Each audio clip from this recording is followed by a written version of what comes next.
ইসরায়েলের 3 লোক সফরে বেরিয়েছে, মরুভূমির সফর, মাঝখানে তুফান, কই যাবে, কই বাঁচবে, দৌড়াদৌড়ি শুরু। দৌড়াতে দৌড়াতে এক পাহাড়ের গুহার ভেতরে আশ্রয় নিয়েছে। গুহা চিনেন তো? পাহাড়ের গুহা। আশ্রয় নেওয়ার সাথে সাথেই বৃষ্টির পানির ঝাপটায় পাহাড়ের উপর থেকে বিশাল এক পাথর খণ্ড এসে পাহাড়ের গুহার মুখটা বন্ধ করে দিয়েছে। বন্ধ, অন্ধকার। এরা পড়ছে বিপদে, হায় হায়, বাঁচার জন্য ঢুকলাম, এখন দিই মরণ। ঢুকছিল কি জন্য? এখন মরণ। বিশাল পাথরের খণ্ড এসে গুহার রাস্তাটা বন্ধ করে দিয়েছে। 3 জন গায়ে যত শক্তি ছিল ধাক্কায়ও পাথর সরাইতে পারে। হায় হায়, অক্সিজেন ভিতরে যা আছে আধা ঘন্টা শেষ হয়ে যাবে। কি করে বাঁচবো? বাঁচার উপায় নাই। চিল্লা ফাল্লা শুরু হয়ে গেল, কান্নাকাটি শুরু। একজন বলে, তোমাদের জীবনে কার কি ন্যাক আমল আছে, যেই ন্যাক আমলটা আল্লাহর ভয়ে করছিল ওইটার ওসিলা দিয়ে দোয়া করে দেখো কিছু হয় কিনা। সুবহানাল্লাহ কোন, এটাই উপায়। একজন হাঁটু গেড়ে চোখের পানি ছাড়া শুরু করছে আর দোয়া শুরু করছে, আল্লাহ আল্লাহুম্মা কানাত লি আবাওয়ান শাইখান কাবীরা। আল্লাহ, আমার বাবা মা ছিল বৃদ্ধ বৃদ্ধা, আমি পেশায় রাখাল, সারাদিন ছাগল চড়িয়ে রাত্রিবেলা দুধ আনতাম, সবার আগে আব্বা মারে দিতাম, এরপরে আমার ছেলে মেয়ে, এরপরে স্ত্রী। একদিন গভীর রাতে এসে দেখি আব্বা আম্মা ঘুমায়। দুধের বাটি নিয়ে আব্বা আম্মার মাথার সামনে দাঁড়িয়ে রইলাম। ছেলে মেয়েগুলো আব্বা এসে বলে, আব্বা দুধ দাও। আমি বললাম পরে, আগে আব্বা আম্মা খাবে, তারপরে তোরা। ছেলে মেয়েগুলো কান্না জুড়ে দিল, আমি দেই নাই। ফজর পর্যন্ত দাঁড়িয়ে রইলাম। ফজরের আগ দিয়ে আব্বা আম্মা ঘুম থেকে উঠে দেখে তো আমার অবাক, কিরে বাবা দাঁড়িয়ে কেন?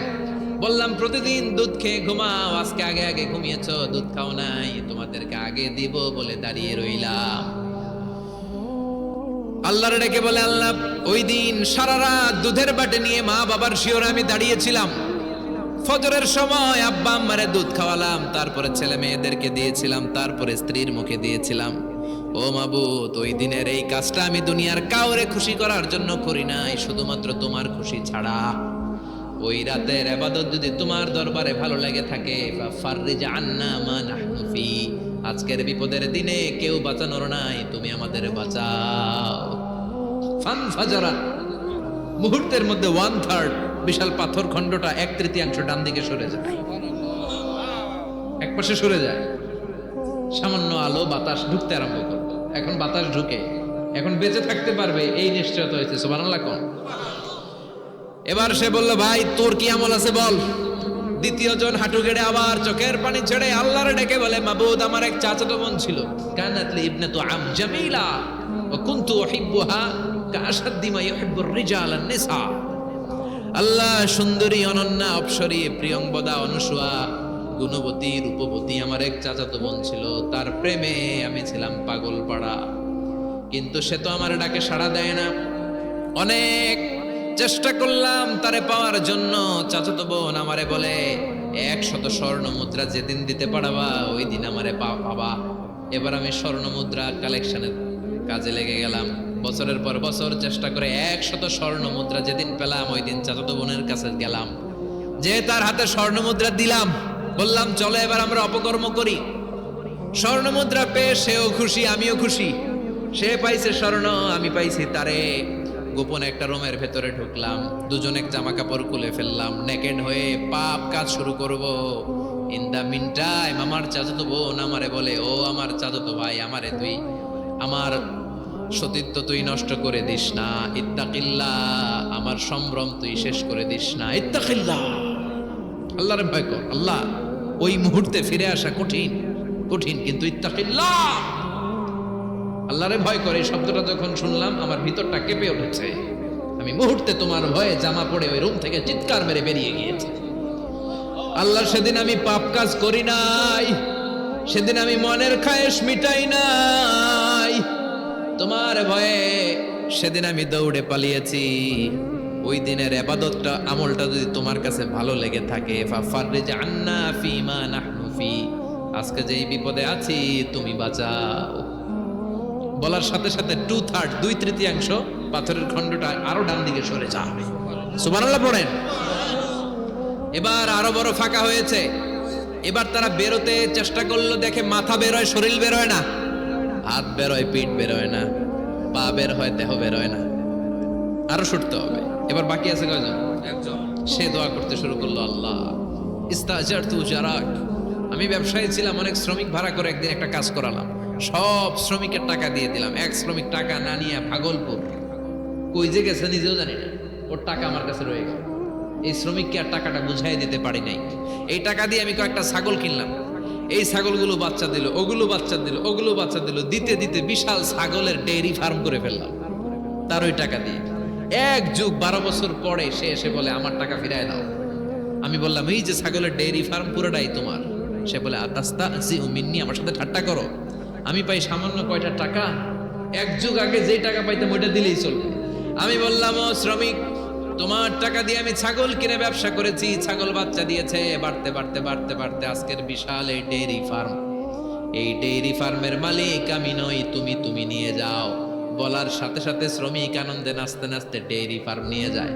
ও আল্লাহ, ওই দিন যদি সে যতটুকু টাকা পাওনা ছিল অতটুকু দিলেই সে খুশি হয়ে যেত।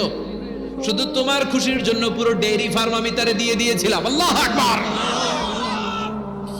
আল্লাহ, আজকের এই বিপদের দিনে আমার সেদিনের আমলটা যদি তোমার কাছে ভালো লাগে তুমি বাঁচাও। বলতে দেরি, মুহূর্তের মধ্যে বিশাল প্রকাণ্ড পাথর খণ্ডটা অন্যদিকে তো উড়ে চলে যায়।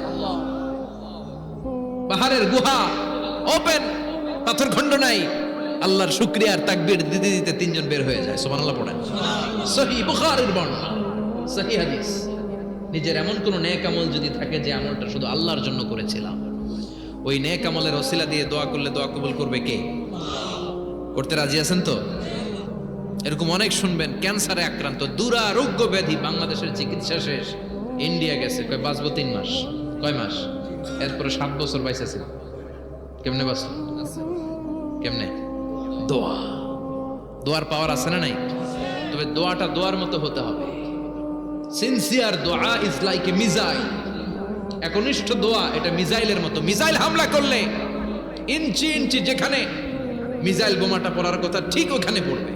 ড্রোন হামলা করলে ঠিক ওখানে, ব্যালিস্টিক ক্ষেপণাস্ত্র নিক্ষেপ করলে লক্ষ্য বস্তু যেমনি ভিত করে, তেমনি দোয়ার মতো দোয়া করলে মুহূর্তেই দোয়া কবুল হয়ে যায়। আমরা দোয়ার মতো দোয়া করতে জানি না, কেমন করে দোয়া করতে হয় আমাদের জানা নাই, এজন্য দোয়াও কবুল হয় না। চিল্লায় কোন ঠিক কিনা? কিন্তু আল্লাহ ওয়াদা দিয়েছেন, উজিবু দাওয়াতাদ দাঈ ইযা, আমার বান্দা দোয়া করলে আমি দোয়া কবুল করি, আমার বান্দা চাওয়া মাত্রই আমি কবুল করে নেই। সুবহানাল্লাহ পড়েন। যত দোয়া আপনি করেছেন সব কবুল, সব, অল অফ ইউর দোয়াজ আর অ্যাকসেপ্টেড, সব কবুল হয়েছে আল্লাহর কসম। অনেকে বলবে হুজুর এটা আবার কি কইলেন, এতক্ষণ তো ভালোই কইতেছিলেন। সব দোয়া আবার কবুল হয় কেমনে? আমি তো জীবনে কত কিছু চাইলাম, কত কিছুই তো পাই নাই। আছে না এরকম? অনেকে অনেক পেরেশান, আফসোস করে, হুজুর চাইলাম আল্লাহ দিল না। 4টা মাইয়া, এবার কাবা ধইরা চাই আইছি বলার কথা, এটাও হইছে মাইয়া। আছে না নাই? 5টা ছেলে হইছে, মেয়ের জন্য বুকটা হাহাকার। হজে যে আরাফাতের ময়দানে চেয়ে আসলাম, এইবারও হইছে আর একটা বলা। আছে না নাই? কত কিছু চাইলাম, পাইলাম না, দিল না আল্লাহ। বলে না আপনার সব দোয়া কবুল, তবে কবুল হওয়ার 3টা সিস্টেম আছে। কয়টা? 3টা। চান্দোলার ভাইয়েরা মনে থাকবে? কয়টা? 3টা। আপনি যত দোয়া করছেন সব কবুল, কারণ আল্লাহর কাছে কিছু চাইলে আল্লাহ ফিরাইয়া দিতে জানে না। আল্লাহ জানেই না কেমনে ফিরাইয়া দিতে হয়। সুবহানাল্লাহ কোন? চাওয়া মাত্রই আল্লাহ বলে অ্যাকসেপ্টেড, যা কবুল, দিব দিব না এটা বলতে জানে না, চাওয়া মাত্রই বলে দিব। 3 সিস্টেম। নাম্বার 1, আপনি আল্লাহর কাছে দোয়া করলেন, চাইলেন, আল্লাহ বলে দিব, বলেই তিনি দিয়ে দেন আর আপনি খুশি হয়ে যান, পেয়ে গেলেন। নাম্বার 2, আপনি আল্লাহর কাছে দোয়া করলেন, চাইলেন, তখনও আল্লাহ বলে দিব, তবে এখন না, সবুর, একটু পরে দিব। কখন দিলে আমার জন্য ভালো, আমার চেয়েও ভালো জানে কে? আল্লাহ, পরে দিবে। নাম্বার 3, চাইলেন, দোয়া করলেন, আল্লাহ তখনও বলে দেব, তবে এখনো না, পরেও না, কিয়ামতের দিন যেদিন বিপদে পড়বে ওই দিন দেব। যেদিন তোর বাবা তোরে চিনবে না, তোর মা তোরে চিনবে না, বন্ধু বন্ধুরে চিনবে না, পীর সাহেব মুরিদরে চিনবে না, মুরিদ পীর সাহেবরে চিনবে না, ইমাম সাহেব মুসল্লিরে চিনবে না, মুসল্লি ইমাম সাহেবরে চিনবে না, কেউ কাউরে চিনবে না। ওই কঠিন দিনে তোরে আমি বাঁচাইয়া দেব। তাইলে দোয়া যা করছেন ছোটবেলা থেকে আজকে পর্যন্ত, লস হয়েছে না লাভ? লস না লাভ? প্রতিদিন শতবার তাওবা ইস্তেগফার করতে রাজি আছেন? আল্লাহর জিকির করতে রাজি আছেন তো? আর বেশি বেশি দোয়া করতে রাজি আছেন?